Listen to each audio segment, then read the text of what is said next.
Hello student.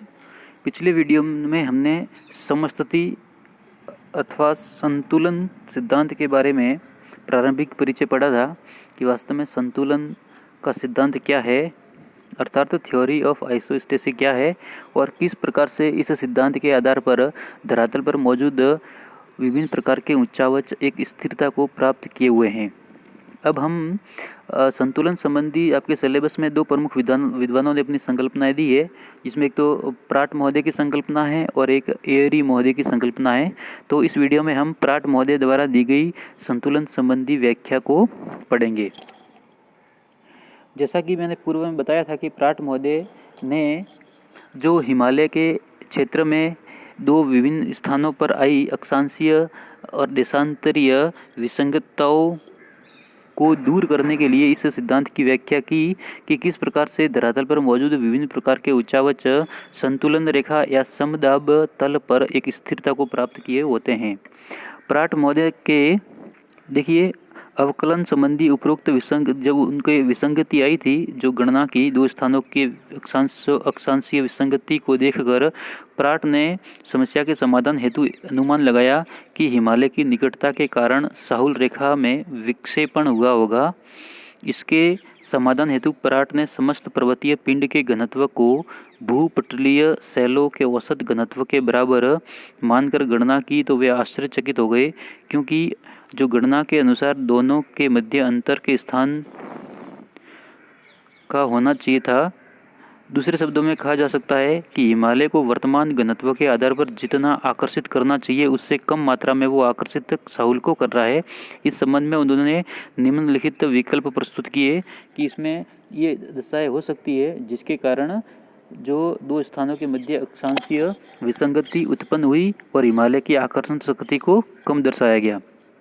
पहला विकल्प ये हो सकता है कि हिमालय पर्वत की रचना में कम घनत्व की शैलें पाई जाती है, अर्थात हिमालय के गर्भ में उसके निर्मित हिमालय जिन चट्टानों से निर्मित हुआ है उनका घनत्व अपेक्षाकृत कम होगा, अतएव उसका आकर्षण कम होगा।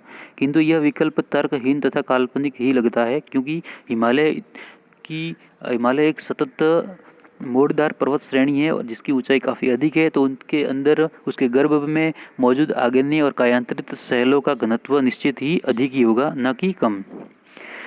दूसरा ये हो सकता है कि मुख्य उच्चावचीय आकृतियों के कारण स्थानीय आकर्षण के आधिक्य की धरातल के नीचे घनत्व की कुछ कमी द्वारा क्षतिपूर्ति होती हो, कि कोई भी उच्चावच है उसकी आकृति के कारण स्थानीय आकर्षण की आधिक्य की धरातल के नीचे घनत्व की कुछ कमी द्वारा क्षतिपूर्ति होती हो।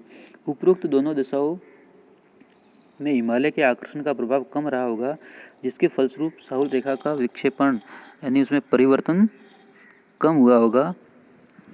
अधिकांश विद्वानों ने द्वितीय विकल्प का समर्थन किया। परेट के विचारों को स्पष्ट करते हुए कहा गया कि घनीभवन प्रक्रिया के समय पृथ्वी को पूर्ण गोलाभ होना चाहिए।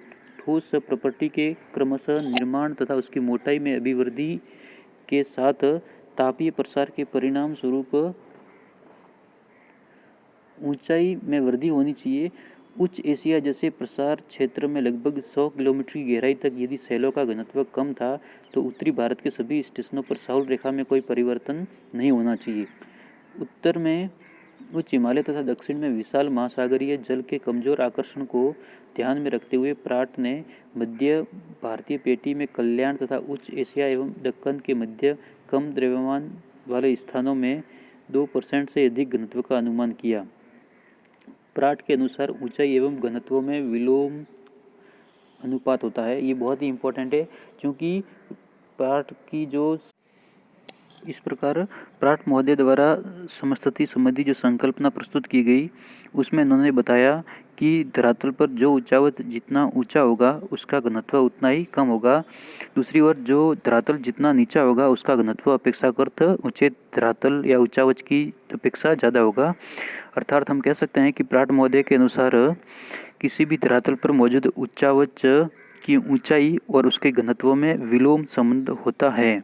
इसी आधार पर प्राट महोदय ने बताया कि क्षतिपूर्ति तल या समदाब तल के ऊपर स्थल रूपों के घनत्वों में भिन्नता मिलती है, किंतु उसके नीचे घनत्व समान रहता है, जिसके आधार पर प्राट ने भिन्न घनत्व वाले समान गहराई के स्तंभ के सिद्धांत का प्रतिपादन किया।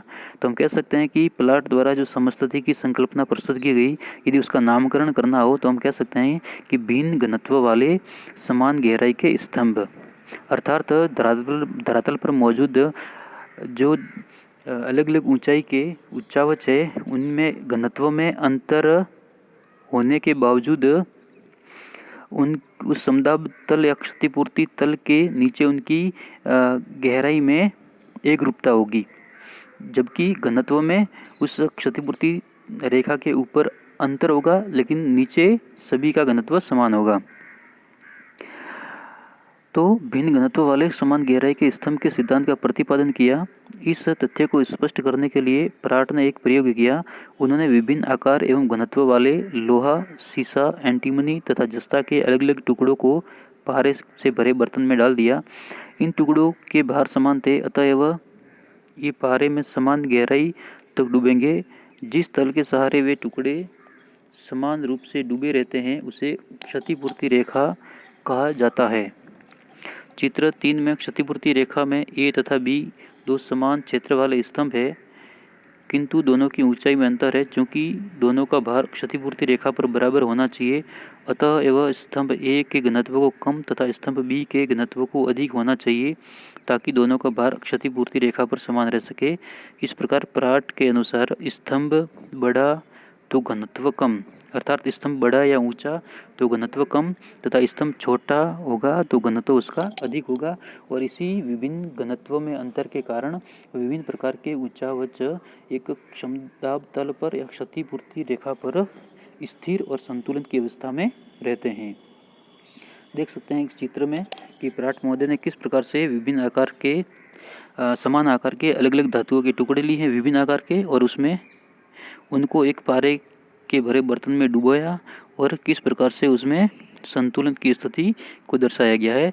ठीक इसी प्रकार धरातल पर मौजूद पठार, पर्वत, बेसिन और अन्य उच्चावच भी एक समदाब तल और क्षतिपूर्ति रेखा पर संतुलन की अवस्था को बनाए रखते हैं। आपको ध्यान ये रखना है कि प्राट महोदय ने क्षतिपूर्ति रेखा के ऊपर वाले उच्चावचों के मध्य असमान घनत्व को बताया है तथा क्षतिपूर्ति रेखा के नीचे वाले भागों में समान घनत्व को दर्शाया गया है। दूसरा, उन्होंने बताया कि जिस धरातल पर जिस उच्चावच की ऊंचाई और मोटाई जितनी ज़्यादा होगी उसका घनत्व उतना ही कम होगा, और इसी अंतर के कारण वो क्षतिपूर्ति रेखा पर समदाब तल पर संतुलन की अवस्था को बनाए रखते हैं।